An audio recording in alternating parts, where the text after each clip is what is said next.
সম্মানিত দর্শকবৃন্দ, আশা করি সকলে ভালো আছেন। কৃষিকথা ইউটিউব চ্যানেল এবং ফেসবুক পেজ থেকে আপনাদের সবাইকে জানাচ্ছি স্বাগতম। বর্তমানে আমি একটা সুন্দর কেরালা সিমের জমিতে অবস্থান করছি। এই কেরালা সিমের চাষ করেছেন যে কৃষক, তার সাথে আগে একটু পরিচিত হই। ভাই, আপনার নাম? আমার নাম আশিকুর রহমান নয়ন। ভালো আছেন? জি আলহামদুলিল্লাহ। আচ্ছা, তো আপনি কি করেন? আমি আসলে পেশায় একজন স্টুডেন্ট, পাশাপাশি কৃষিকে ভালোবেসে ফার্মিং নিয়ে কাজ করতেছি। আমাদের এই ধরনের উদ্যোক্তা প্রয়োজন, যে স্মার্ট কৃষক তৈরি করতে গেলে আমাদের শিক্ষিত কৃষক লাগবে। আপনি পড়াশোনা করছেন তো অনার্সে? হ্যাঁ, অনার্সে। কোন সাবজেক্ট?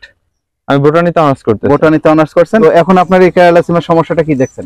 কেরালা সিমের সমস্যা এখন দেখতেছি যে চারিদিকে পাট আবাদ হয়েছে অনেক। আচ্ছা, পাটগুলা কাটার পরে দেখা যাচ্ছে যে বিছা আক্রমণ করছে প্রচুর। আচ্ছা, তো 2 দিনের ব্যবধানে দেখতেছি বিছা আক্রমণ করে প্রায় পাতাটা সব ছিদ্র করে ফেলতেছে এবং অনেক বাচ্চা দিচ্ছে, ডিম ছাড়ছে অনেক। আচ্ছা, তাই স্প্রে করতেছি। এখন যে কথাটা নয়ন ভাই বললো যে পাটের জমিতে পাট কর্তন চলছে, এই পাটের জমি যে বিছা পোকাগুলো ছিল, সেই বিছা পোকা কিন্তু এখন খাবারের উদ্দেশ্যে যেখানে পাতা বেশি যুক্ত যেসব সবজিগুলো আছে সেই সব জায়গাতে আক্রমণ করছে।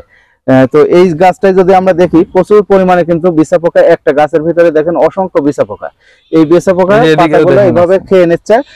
তো এই অবস্থায় আমরা কৃষি বিভাগ থেকে পরামর্শ দিচ্ছি যে ক্লোরোপাইরিফাস এবং সাইপারমেথিন দুইটা গ্রুপ যৌথভাবে যেটা আছে সেটা হচ্ছে নাইট্রো আছে অটো কোম্পানির, এছাড়া সাইথিন প্লাস আছে।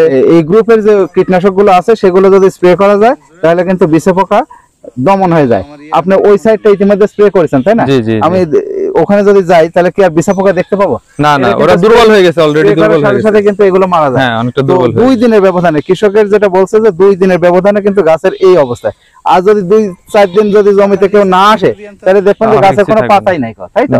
তো অবশ্যই যারা কেরালা সিম চাষ করেছেন নিয়মিত জমি পরিদর্শন করুন এবং এই ধরনের সমস্যা যদি থাকে তাহলে অতি শীঘ্র আপনাকে জমিকে স্প্রে দিতে হবে এবং ব্যবস্থা নিতে হবে।